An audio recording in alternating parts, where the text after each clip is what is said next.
Form भरल्यानंतर छाननीच्या वेळेस आमच्या असं लक्षात आलं की बीडमध्ये जेवढे पण पक्ष आहेत, जेवढे पण, एकाकडेही 50 उमेदवार नाही.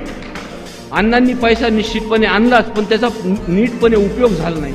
ज्या पद्धतीची आकडेवारी सर्वजण सांगतात की 1000 कोटी, मला वाटतं 1000 कोटीची आकडेवारी जर असेल तर बीड नगरपालिकेपासून ते मुंबईच्या मंत्रालयापर्यंत कॉन्क्रीट रोड.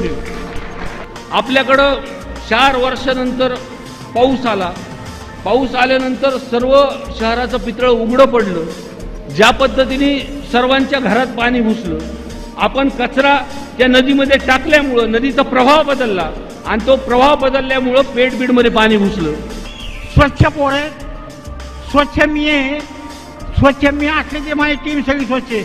सर्वांना समान न्याय दिला जाईल आणि एक स्वच्छ शहर, सुंदर शहर अपन भीड़ शहरामध्ये निर्माण करना रहो. कि अध्यक्ष साहब को इस बारी को बाजू को रखो और रवि सेठ को जो तो संधि दो. नीयत अगर साफ है और इच्छा शक्ति अगर है तो नगर पालिका चलाना कोई बड़ी बात नहीं है. और हमारे जैसे कार्यकर्ता जब साथ है तो विकास कैसा करना है ये हमको मालूम है. गरीबों की हाय और बेवकूफों की राय,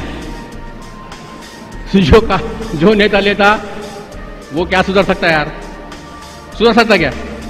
आता खरं तर या ठिकाणी आदरणीय सलीम साहेब आणि तुम्ही दोघं ज्या वेळेस व्यासपीठावर आलात त्याच वेळेस दादांचा आणि या 50 नगरसेवकांचा या ठिकाणी विजय निश्चित झाला. एवढी गोष्ट मात्र कुणालाही सांगायची गरज नाही की ज्याप्रमाणे यांना मानाच्या स्थानावर बसवलं त्याच पद्धतीनं रवी दादा आणि त्यांच्या नगरसेवकाला या नगरपालिकेमध्ये बसवणार नाही.